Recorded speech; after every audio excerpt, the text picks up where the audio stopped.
नमस्कार। आज हम बात कर रहे हैं ताइवान की, वो पूर्वी एशियाई द्वीप जिसके बारे में हम अक्सर सुनते हैं। हमारे पास एक दस्तावेज है, ताइवान एक विस्तृत परिचय। तो आज हम इसी के जरिए ताइवान की मुख्य बातें समझने की कोशिश करेंगे। मतलब इसका भूगोल, इतिहास, राजनीति, अर्थव्यवस्था और संस्कृति। देखेंगे कि इस स्रोत हमें क्या बताता है। बिल्कुल। तो चलिए इस दस्तावेज के आधार पर ताइवान को समझने की कोशिश करते हैं। सबसे पहले इसकी भौगोलिक स्थिति देखते हैं। स्रोत बताता है कि यह द्वीप चीन के पूर्वी तट से महज 180 किलोमीटर दूर है, पर इसकी अपनी एक अलग पहचान है और इसका आधिकारिक नाम है रिपब्लिक ऑफ चाइना, मतलब आरओसी। हाँ, आरओसी। और सिर्फ नाम नहीं, इसका भूगोल भी काफ़ी खास है। स्रोत के हिसाब से ये एक पहाड़ी द्वीप है। जलवायु उपोष्ण कटिबंधीय है। खूबसूरत नज़ारे, नदियाँ, घाटियाँ, समुद्र तट, ये सब इसकी पहचान है। और ये लोकेशन इसे रणनीतिक तौर पर भी अहम बनाती है ना? निश्चित रूप से। अब अगर इतिहास पर आएं, तो शुरुआत में 17वीं सदी के डच और पुर्तगाली प्रभाव का जिक्र है।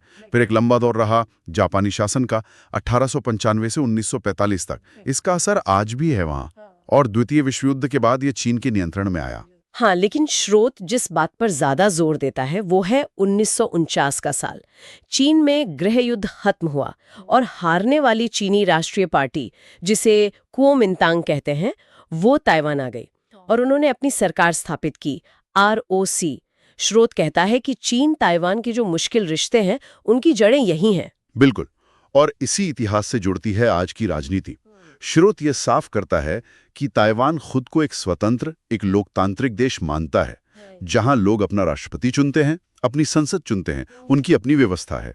लेकिन यहीं पर, जैसा स्रोत भी बताता है, कहानी का सबसे बड़ा पेंच है, क्योंकि दूसरी तरफ है पीपल्स रिपब्लिक ऑफ चाइना, मतलब चीन, जो इसे अपना ही एक प्रांत मानता है और वो इसके एकीकरण की बात करता है। डिप्लोमेटिक और पॉलिटिकल मुद्दा है। सही कहा।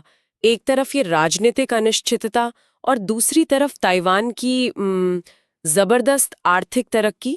ये काफी दिलचस्प है। हाँ, ये विरोधाभास बहुत गहरा है। स्रोत उसे ग्लोबल टेक्नोलॉजी पावर हाउस कहता है। बिल्कुल। और ये बात बहुत अहम है कि एक ऐसी जगह जिसकी राजनीतिक मान्यता पर सवाल है, वो दुनिया की अर्थव्यवस्था के लिए इतनी जरूरी कैसे बन गए? स्रोत के अनुसार इसकी इकोनॉमी इलेक्ट्रॉनिक्स, आईटी और खासकर सेमीकंडक्टर पर टिकी है। सही। दुनिया भर के कंप्यूटर्स, फोन, गाड़ियां, सब में ताइवान में बने चिप्स लगते हैं। ये दुनिया के सबसे बड़े टेक एक्सपोर्टर्स में से है। हाँ, और ये आर्थिक ताकत देखा जाए तो ताइवान की वैश्विक रणनीति का एक अहम हिस्सा भी है। अच्छा, अब इस टेक और पॉलिटिकल माहौल के बीच ताइवान की संस्कृति कैसी है? स्रोत बताता है कि जड़ें तो चीनी संस्कृति में हैं, गहरी हैं, लेकिन इस पर जापानी और पश्चिमी असर भी साफ दिखता है। एक मिलाजुला रूप है। मंदारिन चीनी मुख्य भाषा है, पर स्थानीय भाषाएं भी हैं। धर्म की बात करें तो स्रोत बौद्ध, ताओ और ईसाई धर्म को प्रमुख बताता है। और हाँ, ताइवान का स्ट्रीट फूड, उसका जिक्र किए बिना बात अधूरी है। स्रोत में भी इसका जिक्र है। बिल्कुल। और ताइपेई 01 जैसी आधुनिक इमारतें या फिर अलीशान नेशनल सीनिक एरिया जैसे प्राकृतिक स्थल, ये सब भी इनकी पहचान है। अच्छा, तो ये सब तो अच्छी बातें हुई, लेकिन चुनौतियों के बारे में स्रोत क्या कहता है? चुनौतियां भी कम नहीं है। स्रोत के अनुसार सबसे बड़ी चुनौती तो जाहिर है चीन का राजनीतिक दबाव और सैन्य खतरा। वो लगातार बना रहता है। हाँ, वो तो है ही।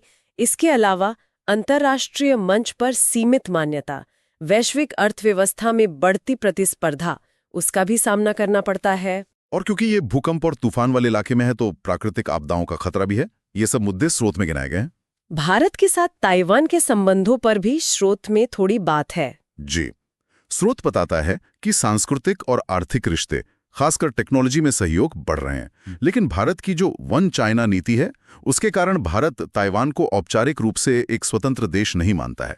मतलब इस नीति के तहत भारत बीजिंग को ही चीन की एकमात्र कानूनी सरकार मानता है, जैसा कि स्रोत कहता है। तो कुल मिलाकर इस स्रोत के जरिए हमने ताइवान की एक, कह सकते हैं, बहुआयामी तस्वीर देखी। एक तरफ जटिल राजनीतिक स्थिति, अंतर्राष्ट्रीय चुनौतियां, तो दूसरी तरफ मजबूत तकनीकी अर्थव्यवस्था और एक अनोखी मिलीजुली संस्कृति।